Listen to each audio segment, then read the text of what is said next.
So we've had a conversation with a telecom provider in Pakistan. All of their telecoms towers, or most of them, are diesel generator powered, and they have 35,000 towers. They would see, if we could place turbines on those telecoms towers, they would see a return on investment, not in the reduction of diesel, which they would have, but in the reduction of the transportation of diesel to the sites. Welcome to FNet Silica's We Talk IoT. We'll chat with innovators, experts and business owners to learn how they are implementing IoT and using data to create new business opportunities. I am your host, Stephanie Ruth Haydock.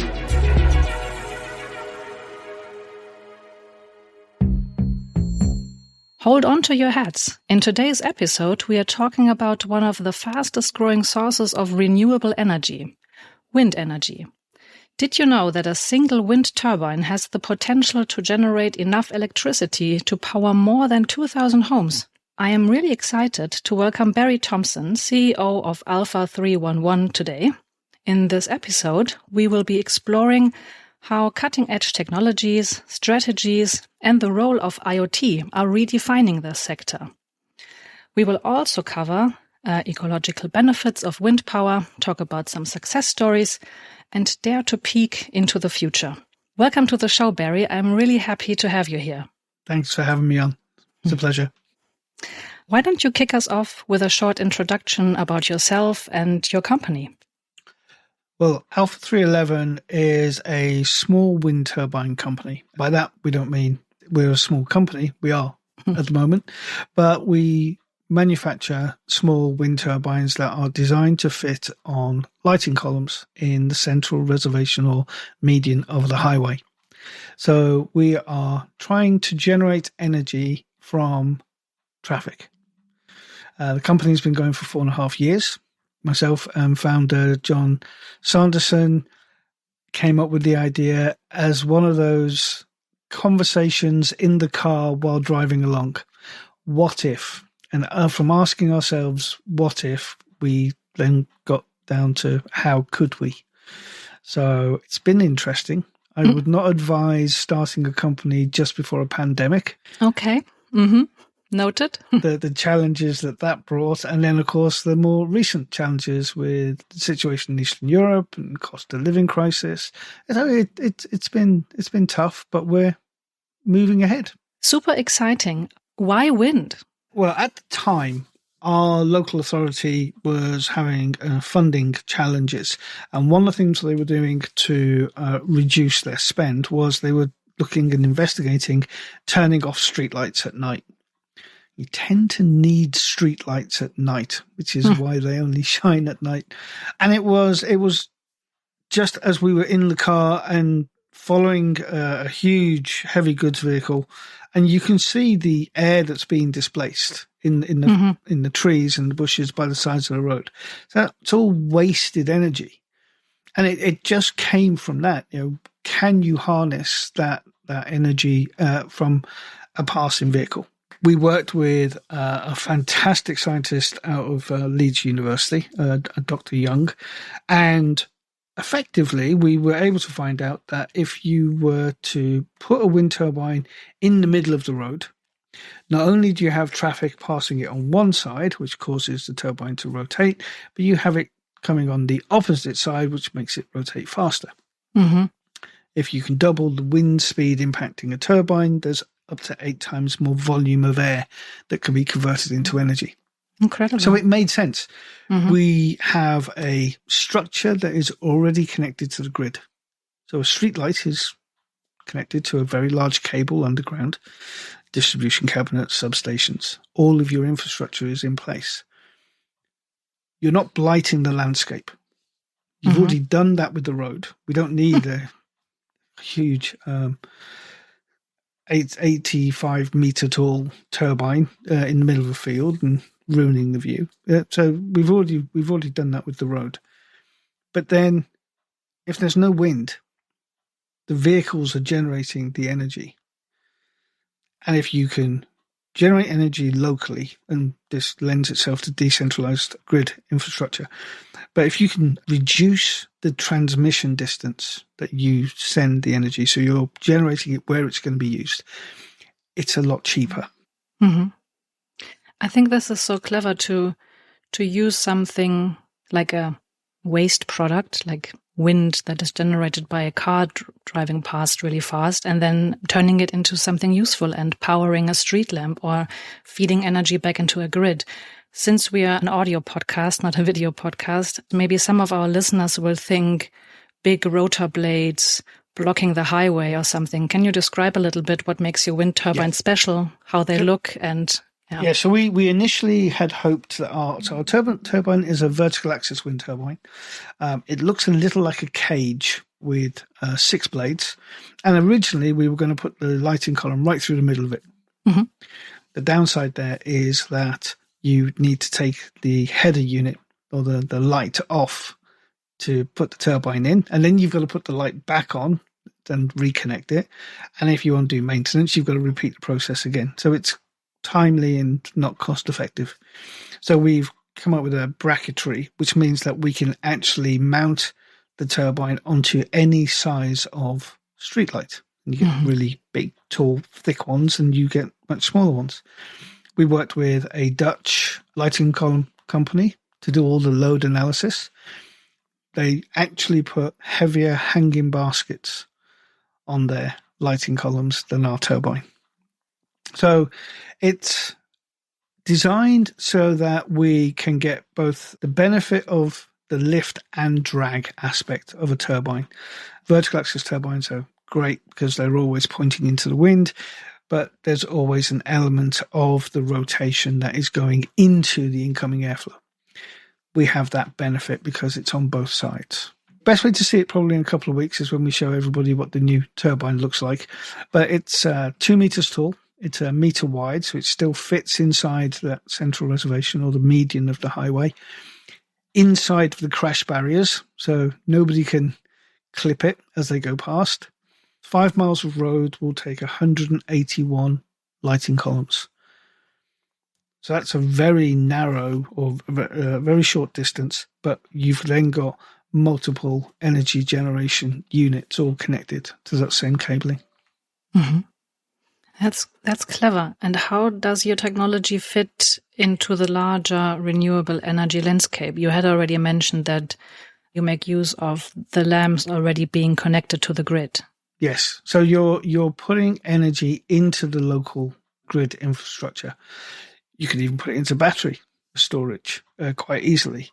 So you could end up with a circular economy of energy.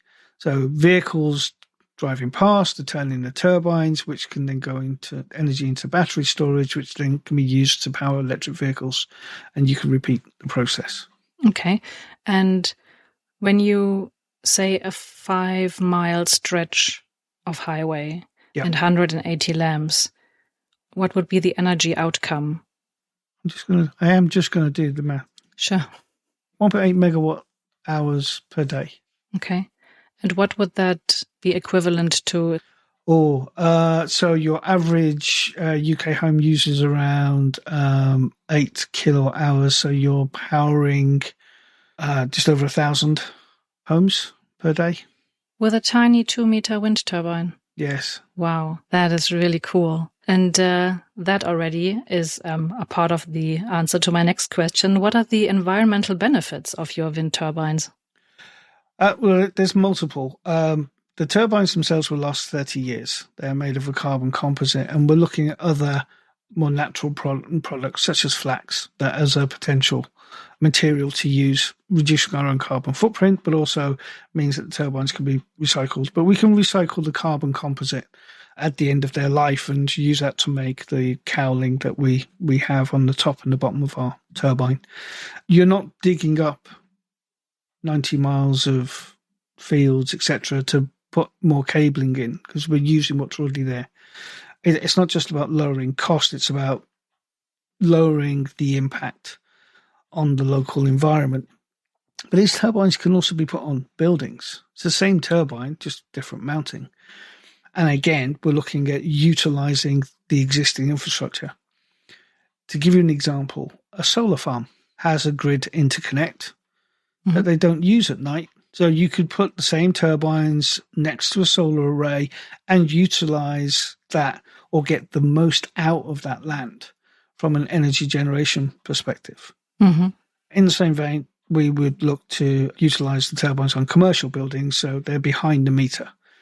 Again, you're mounting onto an existing infrastructure, you're connecting into local battery storage and to local LV panels. So in the same way you would do with solar, it's just that you're getting that overnight benefit as well. Cool. What are some of the challenges you are facing at the moment? I think probably one of the biggest is addressing the highways aspect. To give you an example, if we were to do 100 turbines on a road, we need to be able to remotely stop all those turbines from generating energy should a vehicle go through the crash barrier, take out a lighting column. Normally, the power is shut off from the distribution cabinet, which means that there's no electricity in the cable, but we would still be generating electricity and putting it back through that cable. So we need to be able to turn that off. There's the usual challenge that every startup has, scaling, funding, but scaling is probably going to be biggest challenge just because the sheer demand that we're seeing for the product, and we haven't really released the product yet or done any marketing. Oh, wow. I don't think we're going to have a customer problem. Our CRM's got over 5,000 entries in it. Just people coming to us and asking for turbines, and not just residential, which is quite obvious. People want to save money and generate their own energy, but some huge corporates and governments from around the world. Yeah, there's a huge potential in it, especially when it's so simple and clever. And I also imagine that with the big wind turbines, at least in the part of Europe where I live in, we always get also some neighbors or residents complaining. We are of the opinion that people should see a direct benefit from having renewable energy projects near to their homes. So if someone's going to put a solar farm next to my house, why don't I get cheaper energy? So if there was a benefit, and that is the benefit, that your energy bills are reduced, people are more inclined to support the rollout of renewable energy projects.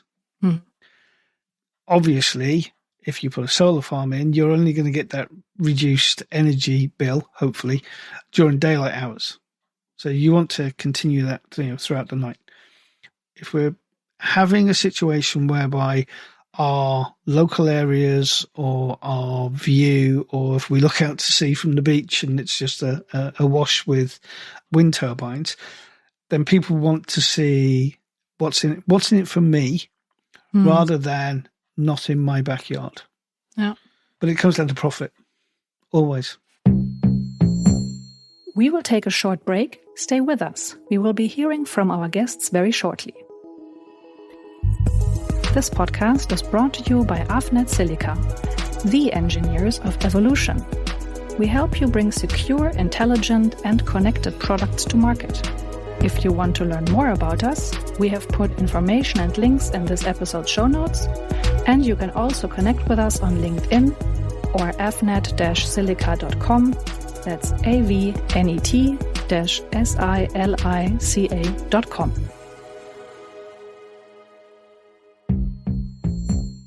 What would your suggestion be to governments or infrastructure providers how to sell this argument? I think with energy prices being what they are, I don't think we will ever see lower cost of energy for having renewable projects on our doorsteps. It's too much profit to be made. We should see direct correlation.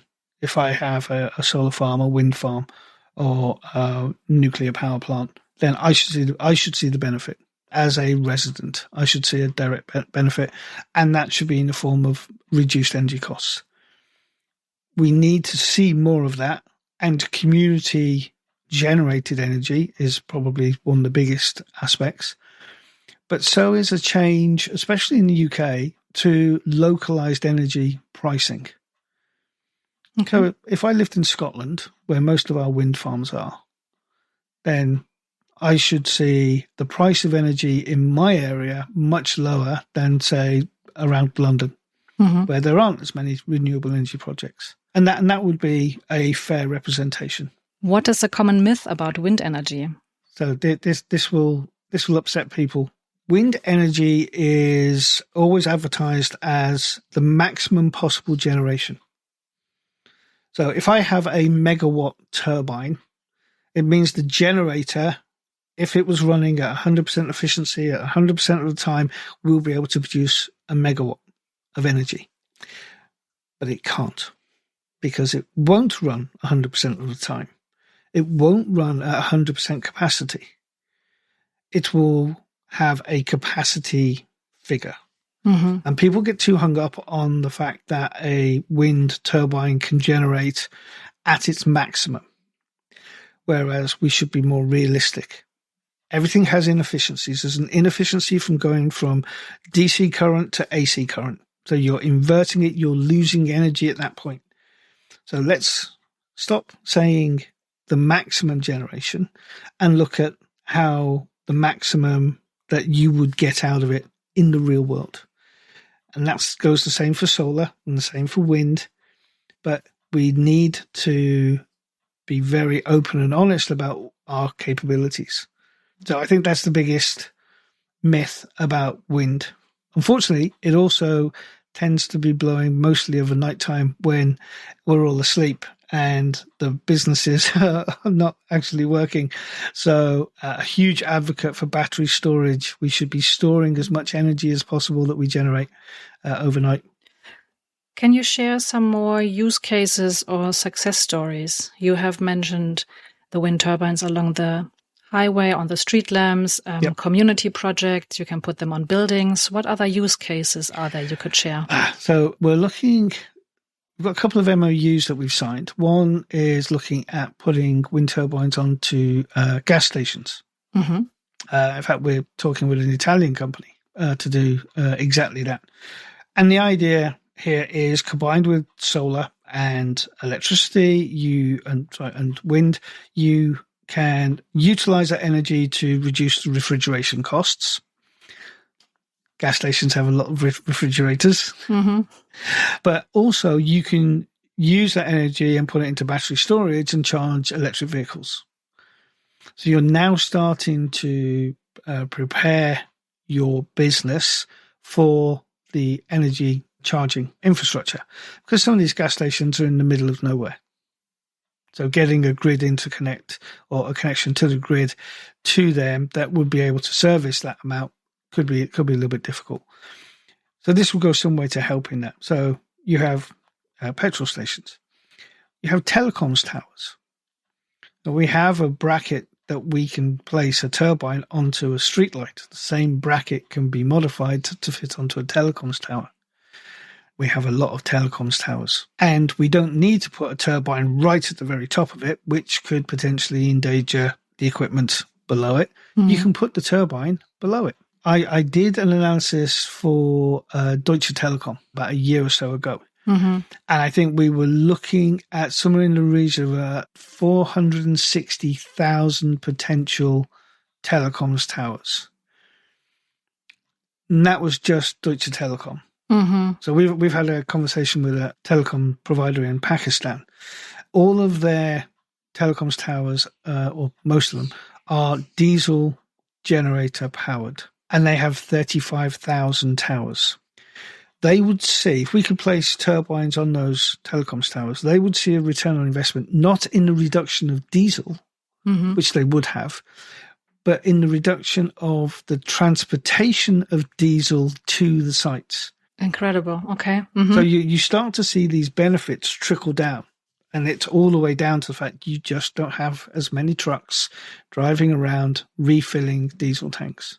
Ideally, we would want to see our turbines cheap enough, mass produced, and being able to aid developing nations with this skip from coal and kerosene.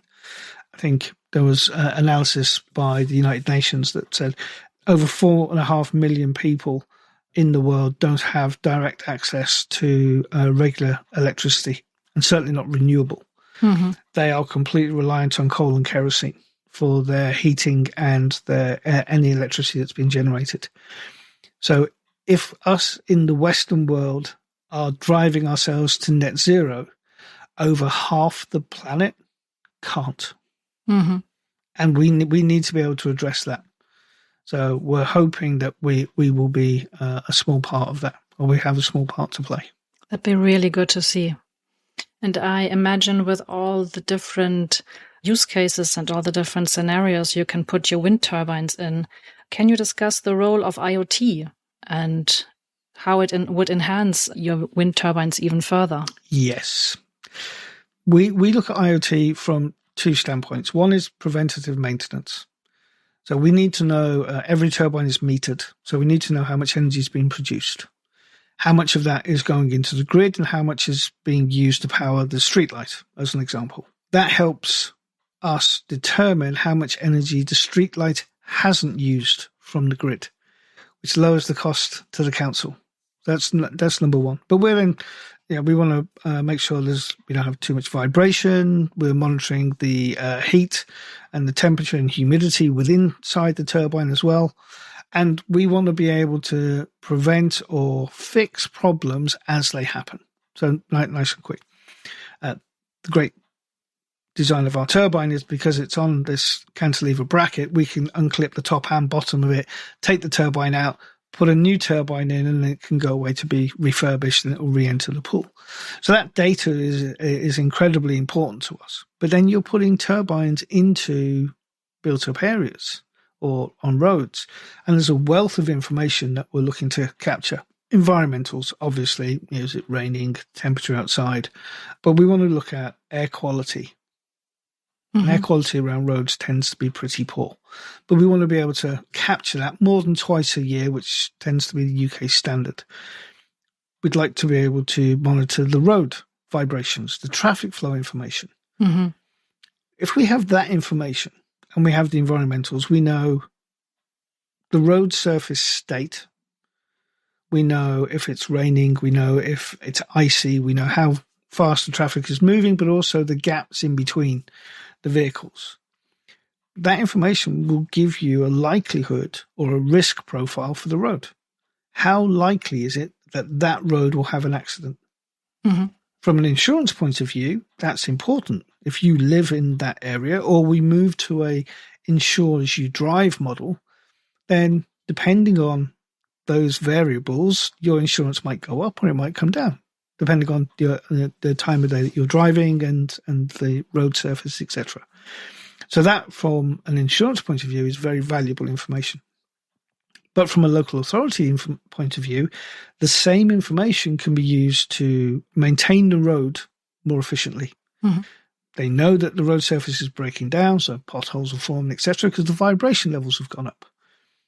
They can use less material, less man hours, the road's closed for less time, all saving money. So in one element, you have a risk index for insurance companies, but the same data can then be used for preventative maintenance within the local authorities. So it has multiple aspects for the use of IoT. That's really exciting. What we want to be doing is we want to be making a difference, and that's that people see the benefit locally. We want local communities to embrace renewable energy projects, not just ours, but solar and biomass, air source heat pumps, etc. Because if we as a whole embrace, we have an opportunity to lower the costs for ourselves. What we are trying to do with local authorities is give them something extra. We hold little value to the electricity. We hold more value towards the data. So from a local authority point of view, we want you to have that revenue stream. Mm-hmm. We want to generate energy as much as we can into the local grid infrastructure, which the local suppliers can buy directly from the authority. So now they have a revenue stream they never had before. Mm-hmm. If they're having a revenue stream, they can then pay for insulation for social housing, which helps lower people's energy bills. And that then helps the poorest in our communities to use less energy. So there's this massive benefit of doing the right thing in local communities. So you have been using data to improve on your wind turbine.